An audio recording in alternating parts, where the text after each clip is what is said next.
I think men are as faithful as their options. I do. I can see that. I guess it just depends. I mean, yeah, I don't know. Because Whatever your standards are, your standards, and no one should lie to you. Right. No one should lie to you. Right. But the fact of the matter is, like, this idea that, like, some men are just not going to be monogamous. And in that situation, if they're open about it and honest about it, there's some women are like, I'm fine with this, and some women are not. Yeah. No one complained when Derek Jeter, you obviously know who Jeter is, was sleeping with Jessica Biel, Jessica Alba, and Mariah Carey. No one complained because he wasn't married. And no one cared. And because Derek Jeter was Derek Jeter, no one gave a shit. No one thought, I can't believe you did that. Yeah. Why don't you settle down with one of them? When are you going to get tired of fucking these supermodels, Derek Jeter? That's the no one issue, said that. though, because how come guys can do that, but then when a girl does it, she's a hoe? Welcome to the Michael Sartain podcast. Okay, period. So she's not. So it's not that she's a hoe. So we'll back it up. None of this is my opinion. We're going to start with that book right there, which is the Evolutionary Psychology textbook by Dr. David Buss. He has a PhD from Berkeley. I have a friend that recommended. I have that book. Yes. Actually, yeah. So he is a PhD. No, the book you were probably recommended was The Evolution of Desire. That's actually his textbook from UT Austin. I know. Okay. I have the textbook. Oh, okay. Very good. I literally have the Nice, textbook. nice. Yeah. I opened up and was like, what am I doing? Okay, so Dr. Buss, he did a study back in 1989. It's been replicated since then, and there were 37 different cultures, and these cultures have nothing to do with each other. We're talking about Yanomamo tribe. We're talking about people who live in the Aboriginal people who live in the middle of Australia. They have no radio. They have no television. They have no film. They have no print work. They have no internet. And in 89, there was no internet. So, like, we have societies that are completely separate from each other. What happened was, behavioral psychologists believed what we would find is that men and women would be different in different societies. What evolutionary psychologists believed is that they would be exactly the same because their proclivities came from genetics. Does that make sense? And what do you think happened? Oh, that's good. It's kind of a trick question because the book's right behind you. So I know, but wait. So you're telling me that they still were? So they're telling me that they were still not faithful, even? No, it's not faithful. Faithful. A man's choice to be faithful has to do with honesty. Yeah. Okay? There's proclivity and there's behavior. Yeah. A man wanting to sleep with multiple women doesn't mean he does. Right. Does it make sense? Right. Because it's all about what you actually do, right? For sure. And then another man who may actually want a committed relationship just has so many options with other women that he just doesn't get into one. And we can go into explain. That would be like the Leonardo DiCaprio or the George Clooney with multiple women. Again, nobody complained when Clooney was with multiple women. Right. They complain when the guy down the street cheats on his wife. That's horrible. But when Clooney, Hugh Hefner, Bilzerian, or Derek Jeter does it, no one cares. Yeah. When Tiger Woods cheats on his wife, he's a liar. Now we care again. Does that make sense? Right. That's the difference. There's cheating and lying. Those are two different things. Yeah. Okay? Yeah. Okay. Or there's being non-faithful in lying. Cheating would be lying, right? Right. Okay. So in the studies, 37 culture study, if we go through all 37 cultures, in all 37 cultures, men were more interested in casual sex than women. It wasn't a cultural thing. It was a genetic thing.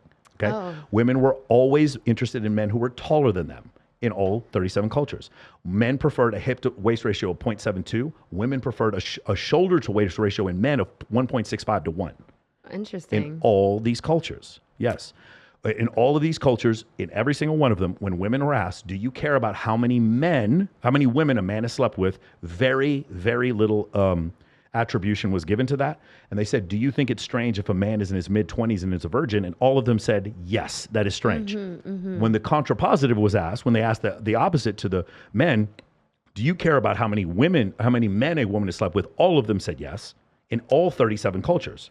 It's a double standard. No, we're not saying it's not a double standard. I'm just explaining to you that the double standard exists because of genetics and not because of culture. 100% it's a double standard. That's why I can bench press 350 and you can't. There's a double standard. Right. Men have 17 times as much testosterone as women. Oh, who said I can't bench press that much? 350? I don't know. I'm super excited. No, I don't think I can. Yeah, okay, all right. No, I would be. It's a lot, though. I would stop and we would make a TikTok video of you benching 350. I would do anything. I would be so happy. No. We should do one with just fake weights and just have you bench 350. And be like, I can't even lift this. What the fuck is this? She's out benching me. So the point is, I'm not saying you're wrong, but evolutionary psychology, just like physics is not a discussion of morality. Physics is a discussion of what is or isn't. Right. Evolutionary psychology is a discussion of what is or isn't. It's not a function of morality. Right. The reality of the situation is you belong to a species. There used to be 20 species of hominid on this planet, and we killed the other 19. We ate them. we kill them. We are The amoebas. we are the most violent species that has ever existed on this planet. Now, you and I live in a world where we get 3 square meals a day. We can call our friends. We get bathtubs. And We're a little more and civilized. We're civilized, Yeah. but we're civilized because I know through socialization, you're not going to rob me. You're not going to steal Right. from me. I'm protected. There's a police force. I understand Yeah. the original Magna Carta, which is man creating a coalition with other man. We understand that's how civilization is Yeah. created. Our hunter-gatherer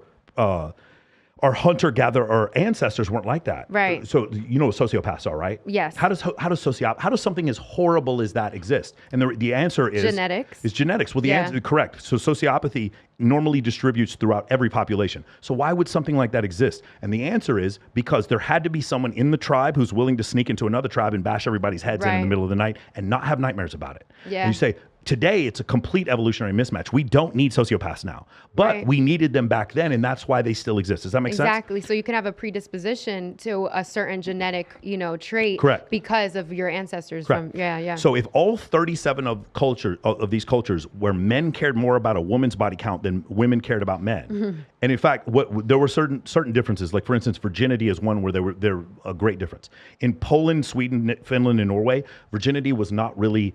It was strange for a woman to be a virgin in her mid-20s. In China, women had to be virgins. It was very, and even that sort of changed. But in certain countries, Middle Eastern countries, virginity for women was very much important. In the United States, absolutely not important at all. Does that make sense? That changed. But overall, men cared more about how many men cared more about how many men a woman had slept with than the vice versa. Right. And in fact, when women Right. were surveyed, they thought it was strange if a man had very little Yeah. sexual experience whatsoever. Does that make sense? Yeah. Is it a Yeah. double standard? No one's arguing with you that it's not a double standard. Yeah. But again, if you and I were to join the police force, you understand I have to do more push-ups than you.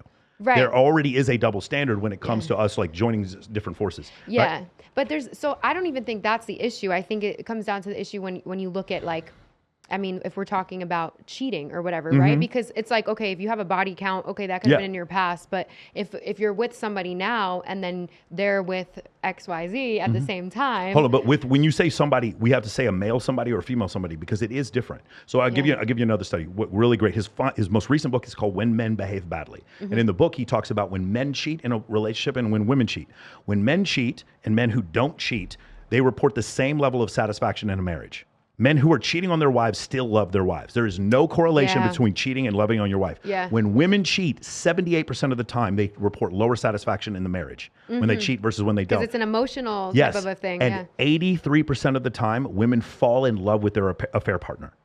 I could see that. For sure. men, it's like 12%. There's also something that happens when you're having sex with somebody where you release a certain chemical as a female. sure. That can make you a little bit more, get you more hooked. I think it's oxytocin. Oxytocin. I got Yeah. another one for you. Yeah. Women are more likely to get pregnant by their affair partners than they are by their husband. Jesus. There's a book by Satoshi Kanazawa and David Allen called Why Beautiful People Have More Daughters. And they go, these are like super like morally ethical, morally questionable studies that they do. Yeah. Basically on stuff like, man, I didn't expect to go this far, but like stuff like women who go through puberty earlier, generally like when the father leaves the household of a girl, she tends to go through puberty earlier, and they tend to be shorter. It's crazy. They do studies on this. Oh, Yeah, because interesting. it's an adaptation for her to try to find another man in her life as soon as possible. It's crazy stuff like that. But when you talk about things like that, and I can show the numbers, people get canceled for this, even though there's science behind it. Yeah, You see what I'm saying? I mean, if there's a study behind it and it makes sense and there's numbers, Yeah. that's interesting. That's really fascinating.